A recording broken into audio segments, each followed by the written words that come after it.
আসসালামু আলাইকুম। সবাই কেমন আছেন? ভালো আছেন আশা করি।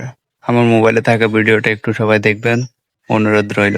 এই ভাইটি কি বলছে একটু মনোযোগ দিয়ে খেয়াল করে শুনবেন। আমরা বাংলাদেশ আরেকটি প্রদেশ করব শুধুমাত্র সনাতনীদের জন্য। আমার মন্দিরে আমি কোথায় আমার দেবতাকে কতটুকু রাখবো তার কৈফিয়ত আপনাকে আমি দেব না। আপনি কোথাকার হরিদাস পাল যে আপনাকে এই কৈফিয়ত দিতে হবে? আমি একজন সনাতনী, আমার ট্যাক্স আপনি নেন না, আমার সমস্ত কিছুর অধিকার আপনার আছে না?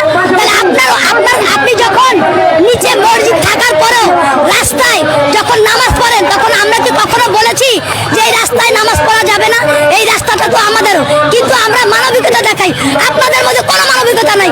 আমার মন্দিরে আমার বাড়িতে আমি কিভাবে আমার রাম দেবতাকে স্থাপন করব, কতটুকু করব, এর কৈফিয়ত নিশ্চয়ই আমি আপনাদেরকে দিব না। আপনি কোথাকার হরিদাস পাল যে আপনাকে এই কৈফিয়ত দিতে হবে? আপনাদের বলতে চাই এই বাংলাদেশ আমার, আদি বাংলাদেশ আমার। আপনারা যদি বেশি বাড়াবাড়ি করেন আমরা কিন্তু বিভিন্ন মানবতা বিভিন্ন বিশ্বের দেশ থেকে সাহায্য চেয়ে আমরা বাংলাদেশ আরেকটি প্রদেশ করব শুধুমাত্র সনাতনীদের জন্য। আসো সোনা আসো, তোমাকে আরেকটা প্রদেশ করায়। তোমার প্রদেশে এমন মিসাইল মারমু যে চিরকাল শুধু ফাত্রাইতেই থাকবা। তুমি সনাতনী ধর্মের লোক, তোমার প্রতি আমার যথেষ্ট সম্মান রয়েছে। মুসলমানদের দিকে আঙ্গুল তুলবা তো সেই আঙ্গুলও থাকবে না, মনে রাখো, গর্দান নামায় ফেলবো। আর কি বললা যে বাংলাদেশকে আলাদা একটা প্রদেশের রূপ দিবা? পাগল হইছো? বাসায় জানে পাগলের সুখ মনে মনে, বুঝছো? কি বললা যে রাস্তায় মুসলমানরা নামাজ পড়লে তুমি সেইখানে বাধা দাও না, এটা তোমার মানবতা দেখাইছো? তোর বাধা দেওয়ার ক্ষমতা আছে? এটা বাংলাদেশ, এটা 90% মুসলমানের দেশ। এই দেশে কারা থাকবো কারা থাকবো না এটা ঠিক করবো মুসলমানরা। আরে বাংলাদেশে হিন্দুরা যতটা নিরাপদে থাকে, একটা শিশু যেমন তার মায়ের কোলে নিরাপদ, তেমন বাংলাদেশের বুকে হিন্দুরাও নিরাপদ। দেখোস না ভারতের বুকে তোদের হিন্দুদেরকে মারে, মুসলমানদেরকে মারে, কই তখন তো তোদের কোনো প্রতিবাদ দেখি না। এখন তোদের চুলকানি উঠে গেছে না? ভারতের দালালি মারাইতে আসছস? দালালি এমন জায়গা দিয়ে বইরে দিমু সারা জনম মনে রাখবি। সেই সাথে আরো কি কইলি যে তোর জায়গায় তুই মন্দির করবি, যা ইচ্ছা তা করবি, তোরে বাধা দেওয়ার কি আছে? অবশ্যই আছে, কারণ বাংলাদেশে এমন না যে তুই সর্বপ্রথম মন্দির নির্মাণ করতেছস। বাংলাদেশে অসংখ্য মন্দির রয়েছে।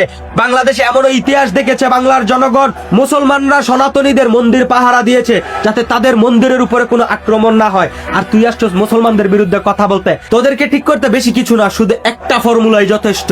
পদ্মা নদীতে নিয়ে গাড়ের গেডি দইরা পানির মধ্যে চুবনে দিয়ে থুয়ে রাখলে এমনিতেই সোজা হইয়া যাবি। ভারতের দালালি বন্ধ হয়ে যাবো। দেশপ্রেম তুই কারে শিখাস?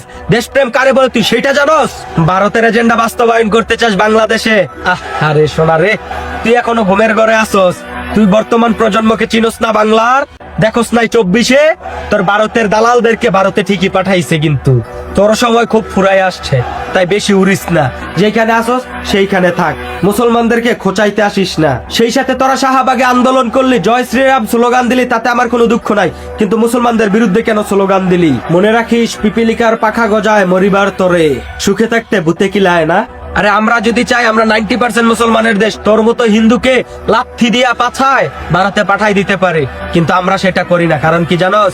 আমাদের ধর্মে দেওয়া আছে এক ধর্মের মানুষ যেন ভিন্ন ধর্মের মানুষের উপর আক্রমণ না করে। আমরা বাংলাদেশে হিন্দু মুসলিম আজকে নতুন না, আজকে বাংলাদেশে যুগ যুগ ধরে হিন্দু মুসলিমরা একে অপরের ভাইয়ের মতো ভাই বুকে বুক মিলাইয়া চলে আসতেছি।